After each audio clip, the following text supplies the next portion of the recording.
e um dos maiores líderes evangélicos do país. Vamos falar sobre isso, vamos falar sobre o cenário evangélico no país. A Silas já está com a gente ia seguir com o VT. Me conta, produção, a gente começa com o pastor ou explicando aí o cenário dos evangélicos no país? Olá, olá. É uma alegria, um prazer estar com vocês, estar com a Neila, com a Andresa. E vai ser bom, porque eu acredito que na liberdade de se falar e de se posicionar nasce luz e também esclarece o povo. Mais uma vez, eu dou parabéns ao Metrópolis, porque vocês têm crescido. Eu digo aqui, eu que sou de fora, porque você vê no Metrópolis gente a favor e contra Lula, gente a favor e contra Bolsonaro e gente que não é a favor nem contra nenhum dos dois. Isso chama-se jornalismo independente, que nós estamos com uma carência no país. Aberto a todos, quem é a favor, quem é contra. Isso é fundamento do Estado democrático de direito, uma imprensa livre que escuta também os outros e que não é tendenciosa. Então eu começo dando parabéns a vocês. Obrigada, bem-vindo, pastor. Pastor sempre muito gentil conosco, sempre falava aqui no boletim, agora falando aqui no contexto Metrópolis. Eu queria abrir nossa entrevista tentando entender se o senhor já teve uma conversa, já bateu aí um papo com o ex-presidente Jair Bolsonaro para entender o futuro, os próximos passos dele aí no cenário da direita mesmo, assim, não só num cenário de vida dele próprio, mas como líder da direita que ele é. Bem, deixa eu dizer uma coisa, a política é muito dinâmica.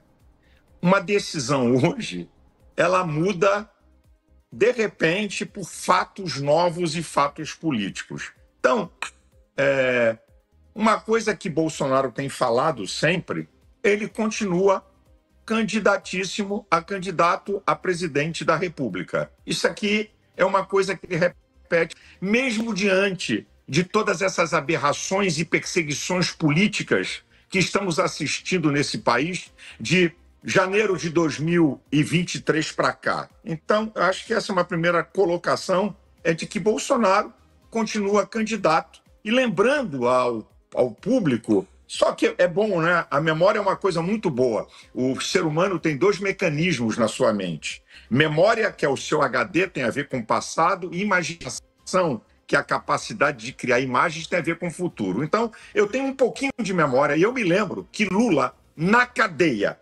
condenado, no último dia da liberação do TSE para decidir quem era o candidato, no último dia é que Lula ungiu Haddad. E por que o presidente Jair Messias Bolsonaro tem que falar agora alguma coisa sobre sucessão, quem vai sucedê-lo? Estou lembrando fato político real. Lula preso, condenado, deixou para o último dia, né, do estabelecimento da lei eleitoral para dizer, quem vai ser o meu candidato é o Haddad. Então, isso aqui, sabe, essa pressa de tentar substituir Bolsonaro, não.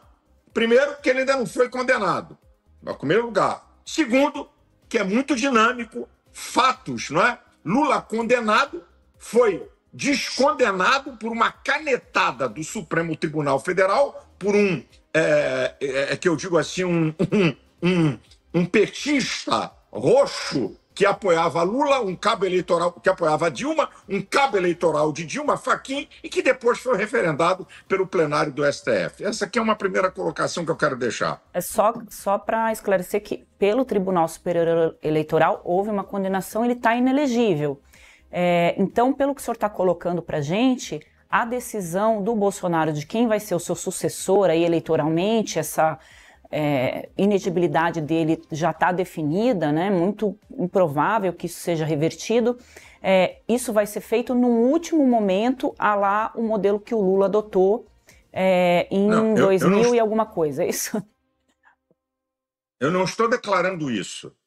E você está fazendo uma afirmação de que isso é irreversível, essa afirmação também não se sustenta. Por quê? A inegibilidade de Bolsonaro está baseada em duas farsas, em duas vergonhas. A primeira, que ele teve um encontro com embaixadores para falar de urna eletrônica e de processos eleitorais. Fachin, que era presidente do STF, do Tribunal Eleitoral, e que não tem direito, ou não tinha direito de convocar embaixadores, convocou. O presidente da República, que no caso era Bolsonaro, que tem autoridade para convocar embaixadores, deram uma inexigibilidade dele. O segundo motivo é mais ridículo ainda, né? Abuso do poder econômico. Quem pagou o trio elétrico fui eu. Então, as duas premissas são vergonhosas de pura perseguição política. Como eu disse, tem duas coisas que eu acho muito importantes nesse processo todo. Uma é o povo.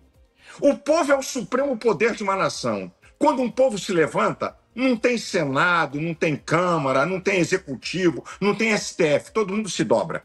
Essa é a primeira coisa. Então, o povo é algo muito fundamental. Número 2, nós temos o STF. Será que o STF vai ficar dobrando a aposta dessas insanidades de Alexandre de Moraes? Até onde? Até onde vai essa perseguição política vergonhosa? Então, o Supremo tem a chave. O Supremo já está lá dizendo, é a última instância. Então, o Supremo, por uma ação de advogados de Bolsonaro, pode requerer essa anulação de decisão do TSE. Então, eu não acho que está nada decidido e também não tenho autoridade. Queria deixar bem claro, eu só citei o caso de Lula. Para essa pressa agora de querer dizer que Bolsonaro tem que falar sobre quem é que vai sucedê-lo, se nem condenado foi. Eu não tenho autoridade para dizer que Bolsonaro vai esperar o último minuto. Mas eu sei que agora não é essa hora. Isso eu sei. Agora não é esse tempo para essa definição, porque tem água para rolar. É apenas uma conjectura minha e eu não tenho aqui, autorização, ou o presidente da República disse, Malafaia, pode dizer que eu vou esperar até o último minuto. Não. Eu estou fazendo uma conjectura e construindo, porque eu tenho visto gente, e não é nem vocês jornalistas, eu tenho visto políticos se movimentando, certo? Não, que Bolsonaro tem que falar logo, Bolsonaro tem que dizer... Aí eu citei o caso, eu não vi ninguém apressar Lula. E agora querem apressar Bolsonaro? É apenas uma conjectura baseada no que está sendo apresentado. Pastor, o senhor falou de povo, né? Que é importante o povo se manifestar. Não está faltando povo? A gente não viu muitas pessoas irem para as ruas nos últimos tempos para apoiar uma causa que é a defesa do Bolsonaro.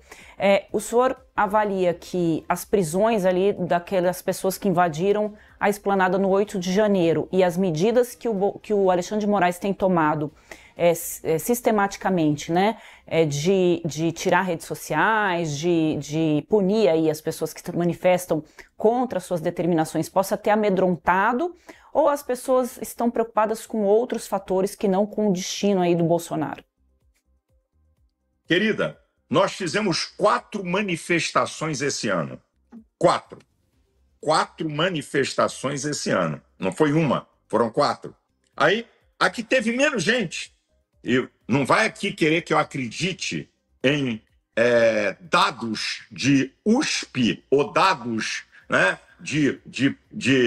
a universidade agora, ela quer falar somente medir manifestação política. Eu não vi a USP medir os shows aqui na praia de Copacabana quando os promotores falaram que tinha 1 milhão, outro disse que tinha 3, eu não vi, eles não se interessaram. Então, lorota 4 pessoas por metro quadrado, é só fazer a quantia do metro quadrado da Paulista e ver. Bem, a manifestação mais fraca foi a última, com o Campeonato Mundial de Futebol, com o Flamengo jogando, e sem um chamamento assim nós 70 mil pessoas. E eu sempre faço um desafio. Eu quero ver a esquerda colocar 1/3 do que a direita coloca na rua. Então, 4 manifestações. A penúltima em São Paulo tinha mais de 150 mil pessoas. Dizer que o povo não está interessado, com todo respeito, essa não é uma máxima. Agora, o povo brasileiro, da sua natureza, eu acho bacana, ele é um povo pacífico. Isso é muito bom, porque eu não sou a favor de quebrar nada. Agora, o povo é supremo poder. As manifestações que ocorreram domingo agora, por exemplo, em Vila Velha, em 24 horas, só o Magno Malta, convocando com 24 horas, tinha 10 mil pessoas em Vila Velha. Gente foi para Brasília, para Belo Horizonte, até meia-noite na Avenida Paulista, sem nenhuma convocação. E eu acho que no dia 3 de agosto, que nós, pela primeira vez desde 2024, da mega manifestação no dia 25 de fevereiro, de 2024, de lá para cá, nós sempre centramos fogo para ninguém fazer manifestação, mas fazer só em um lugar. Dessa vez é o contrário.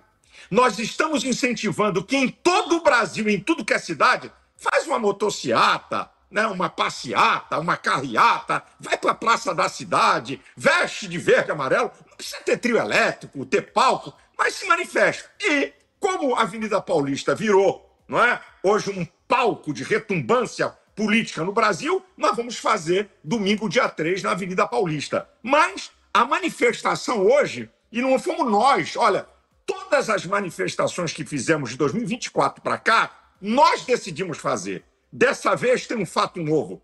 A pressão sobre minhas redes sociais, Nicolas, Gayer, Sóstenes e outros, não, tem que ir para a rua, tem que fazer. Mudou um pouco. Essa manifestação não somos nós que tomamos a iniciativa. Nós estamos dando uma resposta à iniciativa do povo. E eu digo sempre que o povo é que determina. Vou lembrar vocês, 2013, por causa de 20 centavos de aumento na passagem em São Paulo, o Brasil parou.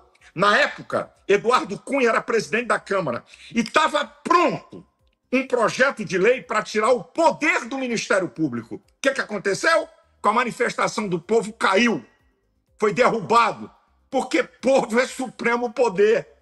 Se o povo brasileiro decidir, não sou eu não tenho esse poder de fazer isso, mas se o povo brasileiro decidir se manifestar diante de todas essas aberrações e ir para a rua, não tem Supremo Tribunal, não tem Alexandre de Moraes, não tem TSE, não tem Senado nem Câmara que vai resistir, porque povo é supremo poder. Da direita, o senhor vai estar à frente de algum manifesto por agora? Eu estou na frente da Paulista. Certo? Não tem só eu, tem o Tomé Abduche, tem o Gayer, tem outros, mas sempre que o Bolsonaro, essas manifestações, quem pede para coordenar, eu não sou o dono da manifestação. Na verdade, o pilar das manifestações que fizemos é Bolsonaro, certo? Então, eu coordeno porque eu tenho experiência desde o movimento evangélico de fazer eventos megas no Brasil, que eu fiz muitos eventos gigantes, 500 mil pessoas em Manaus, 300 mil pessoas em Fortaleza, vai por aí afora. Então, eu coordeno o evento. Não sou dono do evento, mas coordeno o evento, não é? Porque tem que ter uma liderança, senão vira bagunça e rebu. Então, tem que ter alguém para coordenar, para quem vai subir no palco, quem vai falar, mas eu não sou o dono do evento. Eu estou coordenando na Avenida Paulista. Então, mas já tem os outros lugares, cada já tem um que se vire. Algum marcado já para a Avenida Paulista? Já tem uma data? É dia 3 de agosto. Tá aí. O movimento que estamos fazendo, não é? Reaja Brasil, é em todo o Brasil, para todo mundo ir para a rua. É certo, em tudo que é cidade. E vamos marcar na Avenida Paulista, dia 3 de agosto, 14 horas.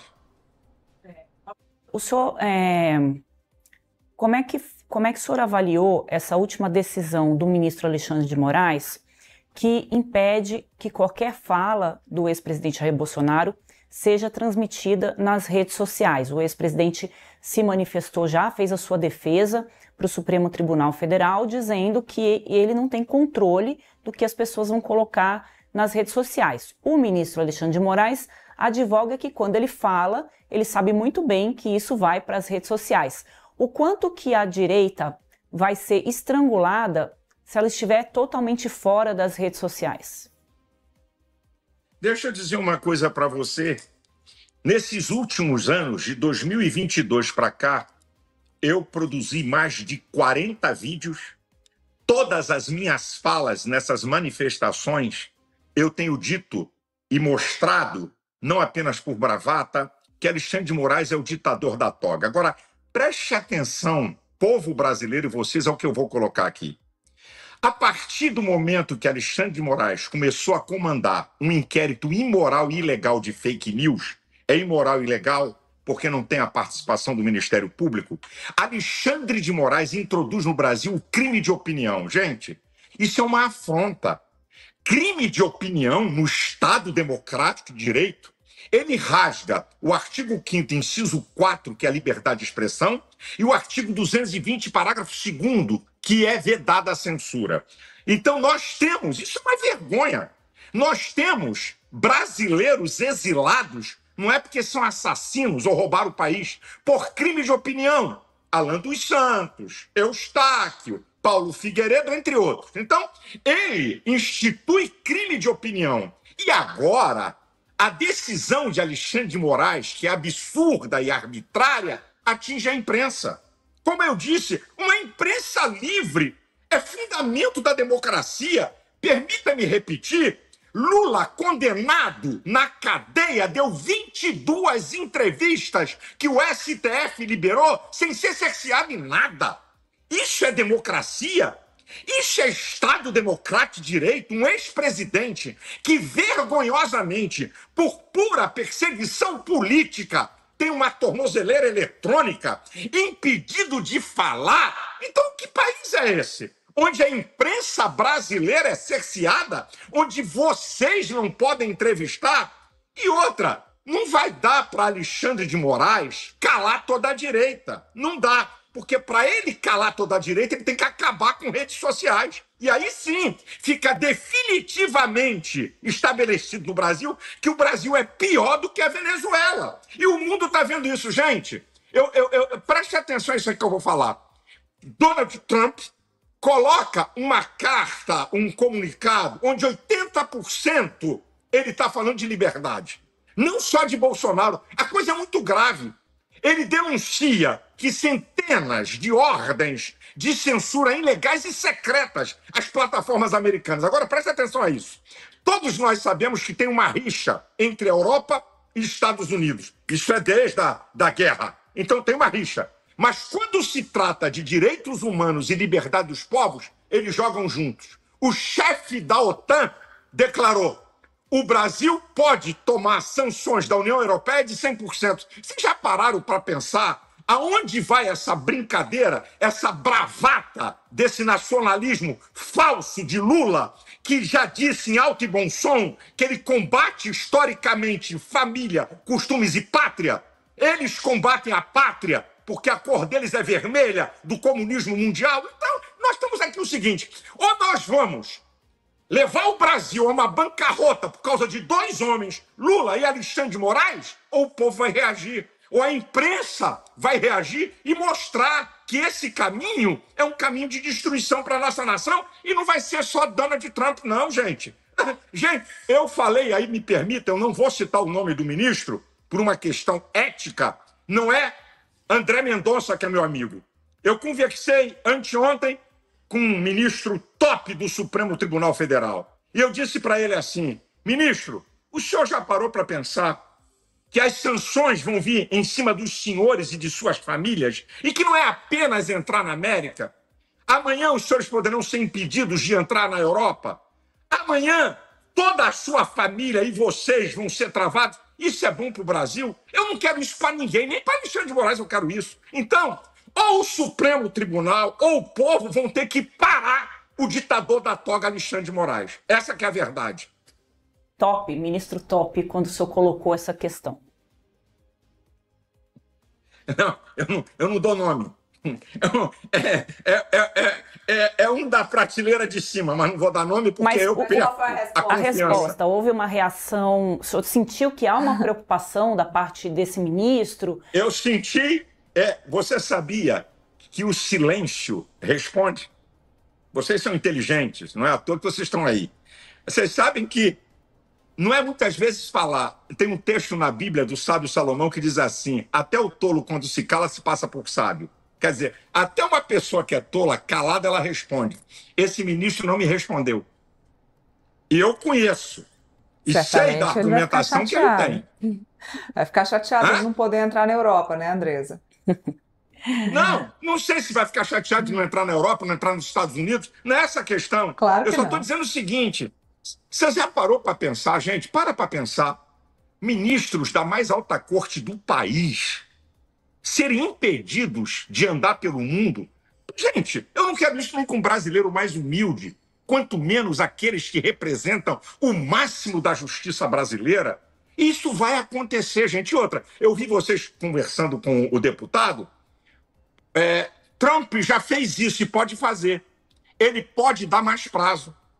Ele pode chegar no dia 1º e dizer, eu vou dar mais 30 dias. Ele já fez isso em questões de sanções com China, com Rússia, com a Europa. Ele pode fazer isso, certo? Ele já fez isso, não é outra vez, outras vezes. E pode fazer para dar tempo e juízo das autoridades brasileiras caírem em si e parar com esse joguinho político popular que não vai levar porcaria nenhuma a não ser a destruição do país. Olha, pastor, nas redes sociais a gente viu um movimento das pessoas usando aí uma hashtag que é Família Bolsonaro acima de tudo, acima de todos. Isso porque houve essa questão aí de Donald Trump e que muita gente culpou o Eduardo Bolsonaro por ter buscado ajuda aí com Donald Trump, o que acabou culminando nesse tarifaço imposto ao Brasil, o que acabou também culminando no aumento da popularidade do presidente Lula, que usou aí esse discurso dos ricos contra os pobres. O senhor acha que isso pode, de fato, ter atrapalhado? No primeiro momento ajudou. É verdade. No primeiro momento ajudou. Mas à medida que o povo está tomando conhecimento da brincadeira, a coisa está voltando para o seu lugar. No primeiro momento, o pau cantou em cima de Bolsonaro, em cima do Eduardo. O pau quebrou em cima deles. Eu que não tenho medo de nada e não me escondo, eu não me baseio por opinião de rede social, sabe? Se ela está a favor ou contra, e me posicionei logo no primeiro dia, mas o pau estava quebrando em cima. Só que agora o povo está tomando consciência. Quer dizer, então, que o Eduardo Bolsonaro e Bolsonaro são culpados de injustiças, são culpados de ordens a plataformas americanas ilegais, imorais e secretas? Eles são culpados de sanções a eles, onde vou repetir aqui, hein? Disse na Paulista, essa semana coloquei um vídeo, Alexandre de Moraes é um criminoso, porque rasga sucessivamente a Constituição. E cito aqui os artigos para não dizer que é bravata. Artigo 5º, inciso 4, artigo 5º, inciso 16º, artigo 5º, inciso 55, artigo 53, artigo 102, artigo 129, artigo 220, parágrafo 2º. Então, eu estou provando aqui. Então, quer dizer que aqueles que cometem crime são inocentes. E quem denuncia para consertar isso é o criminoso? Não posso aceitar agora. Eu sou muito franco. Eu não sou alienado, eu sou aliado de Bolsonaro. Eu não sou bolsominion. Eu tenho voo próprio. Discordo muitas vezes do presidente, falo coisas com ele pelo telefone que ninguém é capaz de falar, e por isso que ele me considera em autoestima e como amigo. Eu não sou a favor dessa hashtag. Eu sou a favor, sim, do Brasil acima de tudo. E da justiça acima de tudo. E não de uma perseguição política vergonhosa e absurda. Gente, Bolsonaro estava na América. Foi Bolsonaro que convocou o povo para frente dos quartéis? Não. Foi Bolsonaro que mandou o povo quebrar Brasília? Não. Como é que ele é incluído num inquérito como tentativa violenta da abolição do Estado Democrático de Direito?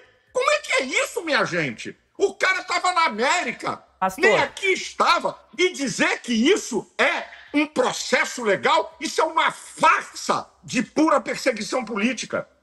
Pastor, durante os 4 anos do governo Bolsonaro, ele fez críticas muito contundentes aos ministros do Supremo Tribunal Federal e ao Congresso. E os termos usados pelo Bolsonaro durante esses 4 anos, que foram incitando as pessoas a se revoltarem contra os outros poderes, foram totalmente repetidos ali por aquelas pessoas que estavam na porta dos quartéis e que também invadiram os 3 poderes. Não dá para dizer que o Bolsonaro não influenciou na atitude das pessoas. Você vai me desculpar, então Lula é responsável pelo quebra-quebra em 2006. Lula, então, é responsável em 2014, que tentaram invadir o STF, 30 policiais feridos e 8 em estado grave, porque Lula falava contra a STF e a esquerda. Então Lula é responsável o que aconteceu em 2017, onde a esquerda atacou terror em Brasília, tacaram fogo no Ministério da Agricultura. Quem foi preso? 2014, 30 policiais feridos, 8 em estado grave e manifestantes feridos. Quem foi preso? E eu te pergunto, quem foi ferido na manifestação? Gente, por favor, do dia 8, quer transformar baderna em golpe? Existe uma coisa, não existe golpe contra patrimônio, golpe é contra o mandatário. Lula estava livre e solto, quem tentou matar, quem foi atrás de Lula, isso é papo, isso é conversa fiada. E outra, é liberdade de expressão, seja do presidente, do brasileiro mais humilde, se expressar.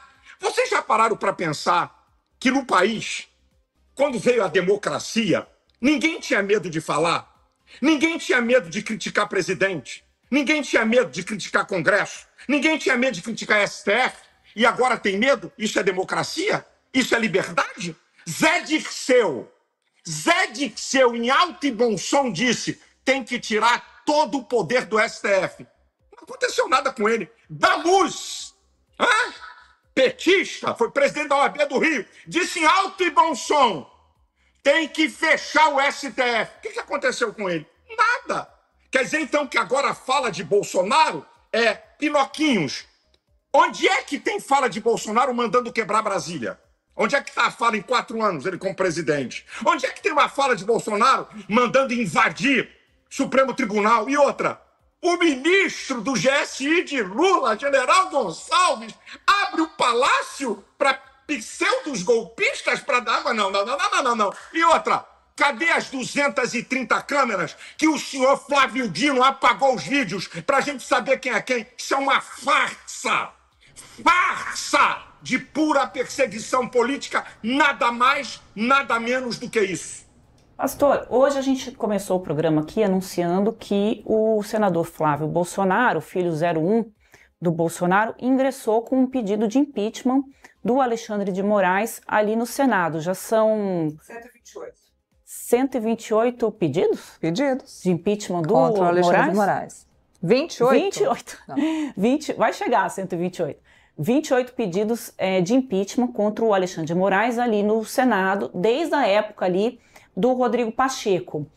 Por que não há uma reação do Senado com relação a esse sentimento que o senhor está expondo e que é um sentimento de parte aí da direita e até da esquerda? A gente conversa aqui com todos os lados, né? E ontem, por exemplo, alguns ministros e ex-ministros do governo Lula disseram que uma prisão agora do Bolsonaro por ter se expressado seria algo duro demais para esse fato. Mas vamos voltar aqui à pergunta.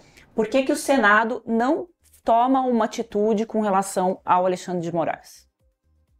Então vamos lá. Meu senhor, vamos lá. Segura, Brasil.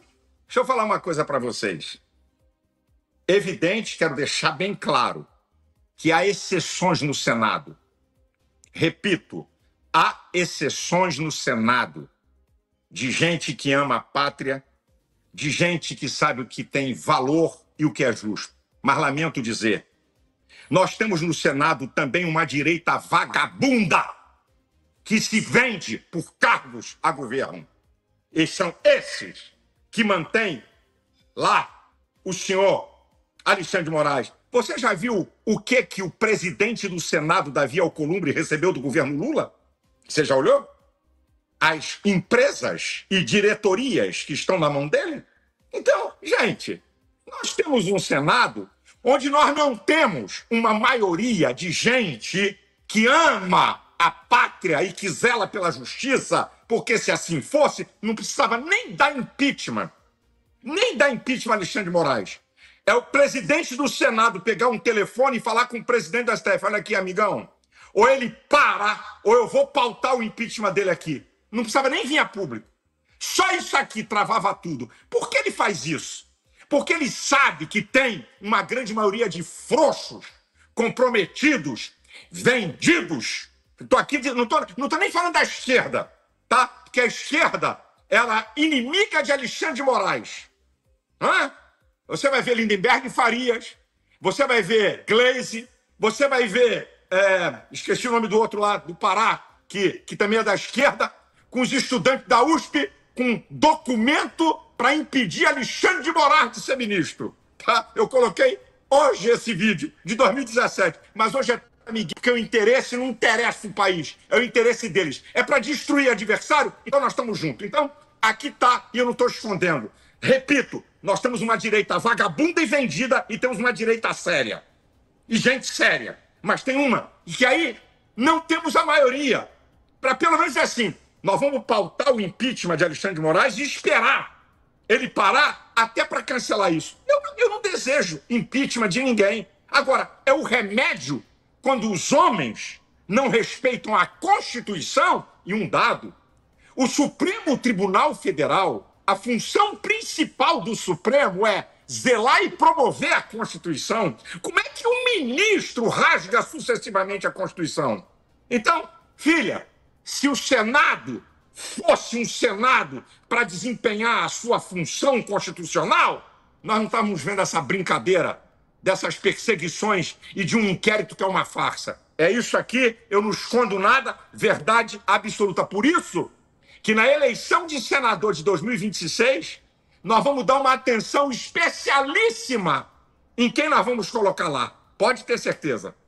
Pastor, eu queria entrar no tema dos evangélicos. A gente até abriu o programa com isso.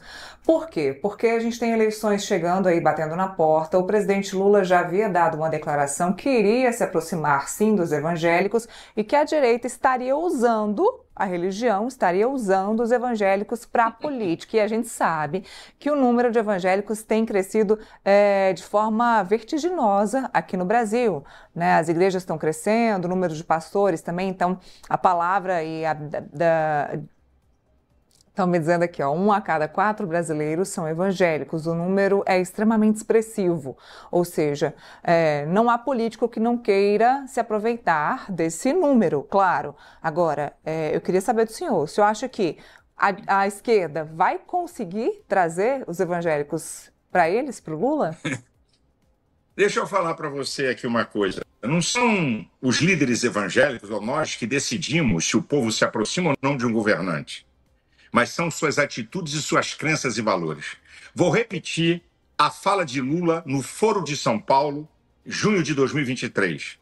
Aquilo que historicamente combatemos: família, costumes e pátria.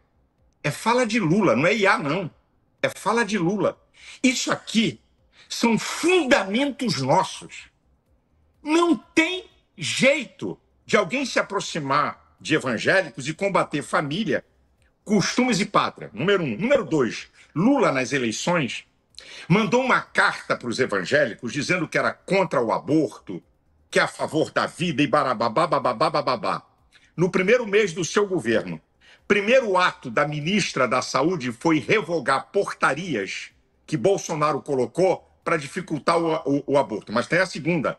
Nesse mesmo mês, Lula tirou o Brasil do Pacto das Nações Anti-Aborto. Então, ele na eleição fala uma coisa e mente, engana, e na prática é outra. Então, aqui está o segundo motivo. Não vai dar para se aproximar de evangélicos com essa bravata e esse discurso. Não adianta. E eu acho engraçado é o seguinte: quando Lula vai a alguma reunião de evangélicos, não tem problema. Mas quando é Bolsonaro, é uso da religião. Interessante que eu não vi ninguém falar do banho de pipoca que Lula ganhou no candomblé ou com as baianas da Umbanda. Eu não tenho nada com isso. Eu só estou te mostrando como é que é o jogo. Agora, por que Bolsonaro se aproximou? Ele não é evangélico. Bolsonaro é católico. Porque os princípios que ele defende se assemelham com os princípios que nós defendemos.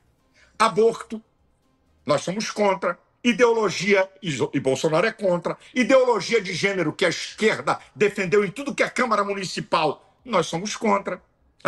Nós amamos a pátria, nós não aceitamos, certo, combater costumes que são marcas, banheiro de menino, banheiro de menina, sexo masculino, sexo feminino. Então, e nós temos a família como fundamento, a família base da sociedade, o homem, a mulher e sua prole. Então Lula pode tentar, marqueteiro pode falar. Eu só te digo uma coisa: você quer ver o termômetro, se ele vai se aproximar de evangélicos? É esse aqui. Qual o grande líder evangélico que vai estar junto dele? Me dá um. Desculpa, não estou falando de raça miúda. Eles arrumam gente que não tem expressão nenhuma no mundo evangélico, que não tem força nenhuma no mundo evangélico. Eu conheço a liderança evangélica. Eu sei quem é quem no mundo evangélico. Não tem um líder de peso no mundo evangélico que apoie Lula. Então, ele vai querer se aproximar como? Vai mudar a sua ideologia? Vai rasgar aquilo que eles acreditam e defendem a vida toda? Repito, palavras de Lula, aquilo que historicamente combatemos. Família, costumes e pátria. E outra, nesse mesmo foro, ele disse o seguinte: estão me chamando de comunista. Eu tenho orgulho, pode me chamar. E o comunismo para os evangélicos, nós temos em nossa mente o que o comunismo fez com os cristãos, o que a antiga cortina de ferro, comandada pela Rússia, fez aos evangélicos. Então, falou que apoia comunismo, o evangélico recua. São essas as verdades. Não é líder evangélico. Minha filha, que líder evangélico vai ter poder de dizer, esse cara aí, não apoia ele não, porque eu não gosto. Não, é porque crenças e valores dele são contrárias às crenças e valores dos evangélicos. O presidente Lula criou, né, apresentou lá o Dia do Evangélico como proposta, e o quanto que, queria saber do senhor, o quanto que a presença da Janja ali no governo, né, uma presença forte, embora ela não tenha cargos, pode afastar o eleitor evangélico de um apoio eleitoral ao presidente Lula, ou isso não interfere? Eu não acho que a Janja, ela não tem influência nenhuma. Pode ter influência com Lula. Influência pública, zero. Nada. Então, não é Lula. É Lula e a esquerda. Uma coisa, querida, é um discurso na eleição. E outra coisa é a prática. Por exemplo, eu vou dar aqui um exemplo meu. Pô, isso é muito legal.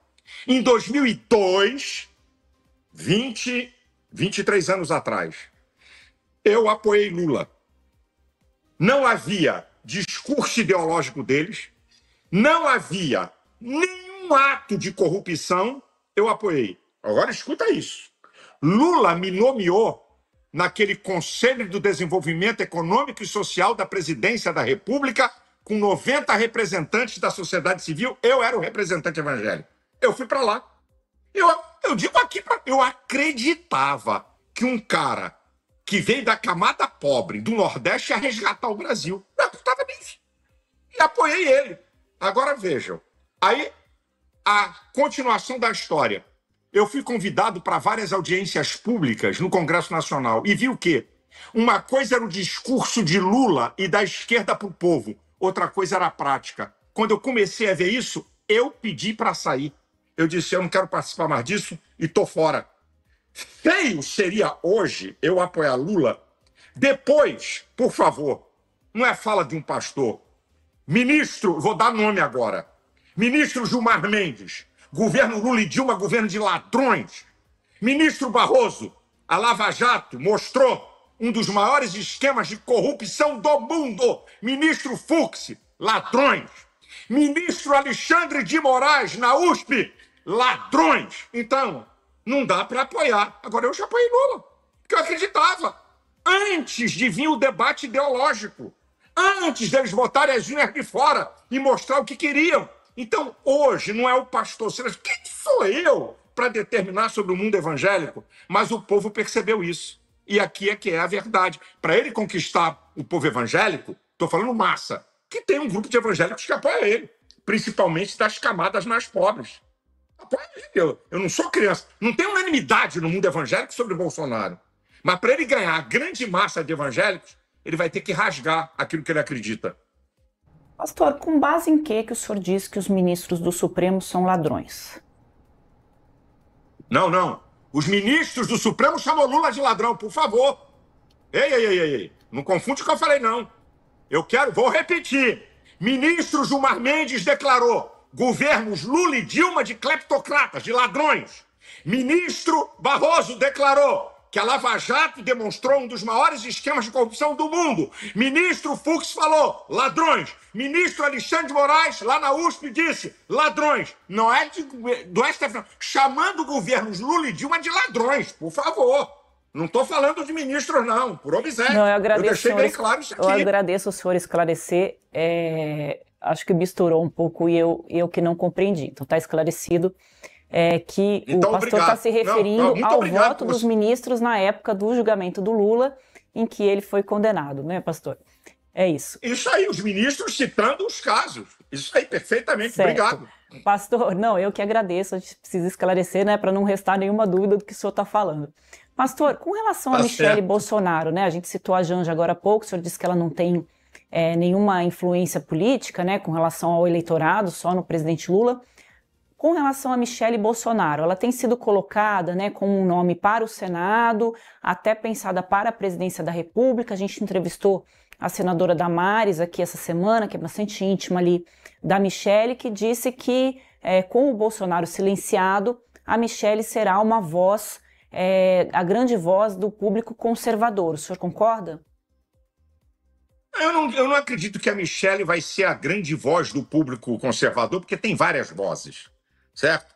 A Michele conseguiu capilaridade por ela mesma. Eu acho que as pessoas no mundo político, elas conquistam por suas ações e atitudes. A Michele, se for candidata a Senado, ela vai ser senadora, ela vai ganhar. Agora, eu acredito que existem várias vozes da direita, certo? Que não é uma voz só. Você tem o Nicolas, que é uma voz poderosa. Você tem o Gayer, que é uma voz poderosa. O deputado Sóstenes, que cresceu muito a partir da liderança dos seus posicionamentos, porque liderança é atitude. As atitudes do deputado Sóstenes Cavalcante deu a ele, certo, uma visibilidade gigante. Você tem Eduardo Bolsonaro, Flávio Bolsonaro, e vai por aí afora. Eu, que não sou político, sou uma pequenina voz também, e outros, e outros, e outros. Então, a direita não tem uma voz, ela tem várias vozes, incluindo Michele Bolsonaro. Bom, pastor, agora a gente vai para uma outra parte da nossa entrevista que a gente tende a encerrar de uma forma mais leve. Então, eu vou chamar, e queria que a produção chamasse o nosso contexto.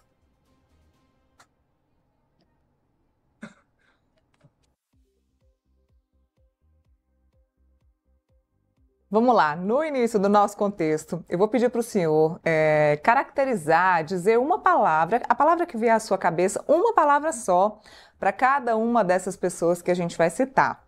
E eu já começo falando sobre o presidente Lula, qual a palavra que vem na sua cabeça? A palavra que vem na minha cabeça é essa aqui, deixa de ser falso. Seguimos então para o ministro Alexandre de Moraes. Alexandre de Moraes, ditador.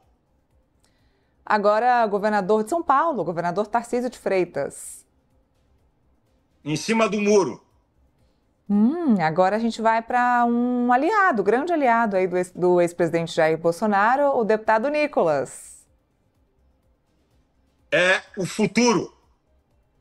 Muito bem, agora Marcos Pereira, o deputado Marcos Pereira, que foi inclusive um dos candidatos aí à presidência da Câmara dos Deputados. Em cima do muro, acende uma vela para Deus e outra para o diabo. E para terminar, Gilberto Nascimento. Gilberto Nascimento? Isso, um cara pacífico.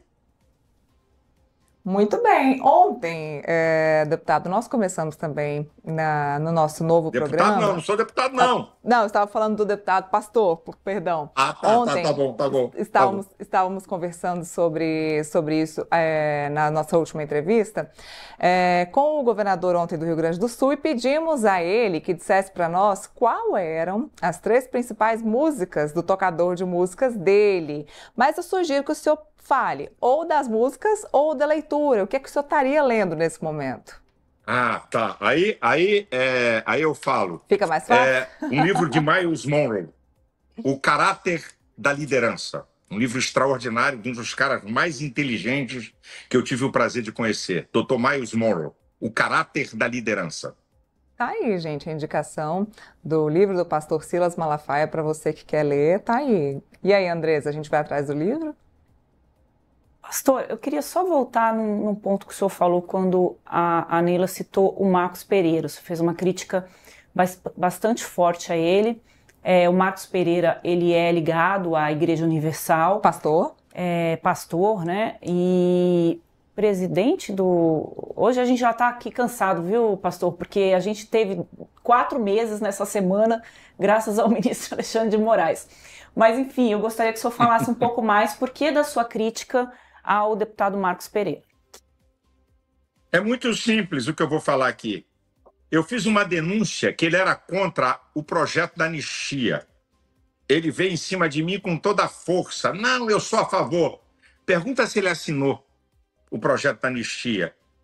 Pergunta se ele jogou a favor. Então, ele joga com o governo por interesses de cargos, tá? E tenta jogar do lado de cá.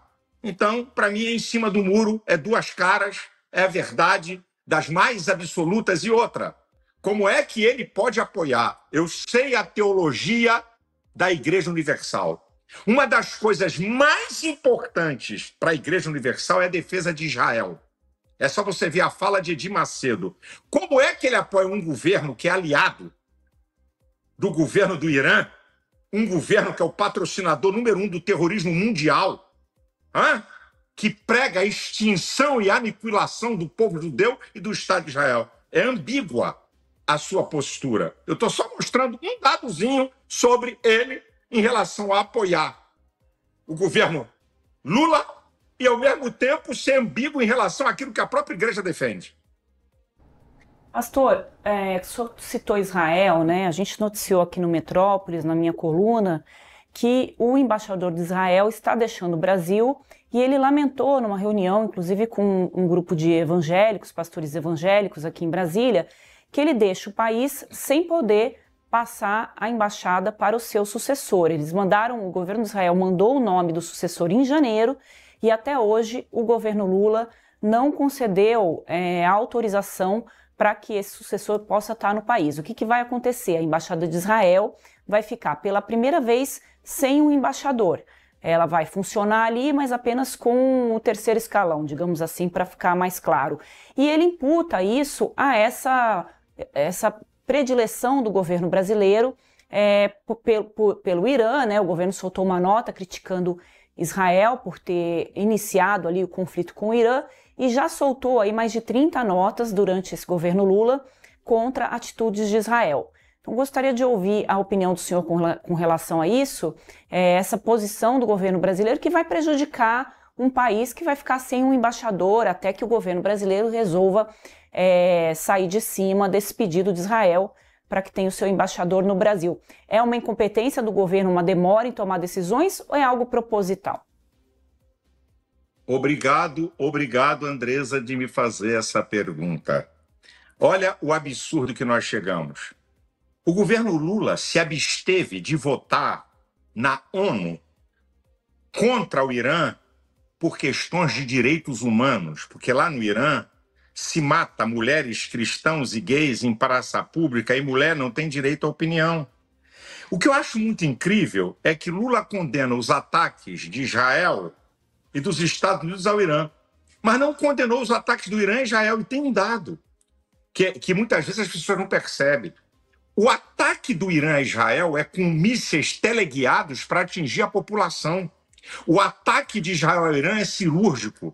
E se Israel não tivesse a defesa, a tecnologia da defesa antiaérea que tem, nós íamos ter um genocídio de massacre da população civil. Então, Lula é aliado com um governo, repito, patrocinador do terrorismo mundial, um governo que prega a aniquilação de um Estado soberano. O Lula tem feito o Brasil passar vergonha internacional por causa disso. Então, ele é aliado. E outra, como ele gosta de mentir e fala de números sobre questão palestina que são fenomenais e fantásticos, que não existe, sabe? E ele é aliado contra um Estado soberano que é atacado e que tem direito à autodefesa, como o Brasil, se fosse atacado por um grupo terrorista. Então, eu acho que Lula está escolhendo um caminho anão na diplomacia internacional e levando o Brasil à vergonha e a derrotas. Só isso. Nada mais, nada mais. Por questões o quê? Ideológicas. Só isso. Pastor, qual foi a última vez que o senhor conversou com o ex-presidente Jair Bolsonaro? Como é que é? Repete, por favor. Qual foi a última vez que o senhor conversou com o Bolsonaro? Ontem. E como que estava o estado de espírito dele? Porque ontem provavelmente já havia saído essa decisão do Moraes de que se ele não se explicasse, ele seria preso. Ele está apostando na prisão? Eu falei com ele já no final do dia, estava bem. Ele estava bem, com consciência tranquila, né? Ele falou, Malafaia, eu estou aguardando aqui a decisão, não vou fugir do Brasil, não vou sair daqui, não vou fazer essa loucura, não sou criança, e o povo brasileiro vai ver toda a covardia e injustiça se caso decretar a prisão, como eu vi vocês falando, que a esquerda, que de boba não tem nada, perceberam que se Alexandre de Moraes determinar a prisão de Bolsonaro agora, ele é vítima 100% total. E eles não querem isso, certo? Porque tudo deles é estrategicamente política. A esquerda não tem nada de justiça nem de direito. É estratégia política que vai me beneficiar. Eles só jogam com isso. Então, se o ministro e outra, quero falar que Metrópolis, como eu disse, vocês, todo mundo sabe que vocês manifestam a opinião de diversos. Vocês abrem aqui para apoio para quem é contra, a favor de Lula, de Bolsonaro, e eu acho isso sensacional. Mas quero dizer que o Grupo Globo, que é a chapa branca de Alexandre de Moraes, ontem, no Jornal Nacional e o editorial do Globo, mandaram um recado para Alexandre de Moraes sobre censura e sobre liberdade. E eu não acredito, eu posso estar errado, tá? Eu não tenho bola de cristal e não tenho onisciência, só Deus. Que Alexandre de Moraes não vai cometer essa loucura. Eu, pessoalmente, posso estar errado, ele não vai cometer essa loucura. Eu não acredito que os ministros do STF vão referendar isso. Desculpe cortá-lo. O Bolsonaro disse para o senhor que está esperando a prisão? Não falou hora nenhuma disso. Ele não disse, eu estou esperando ser preso. Ele falou, meu advogado apresentou o argumento.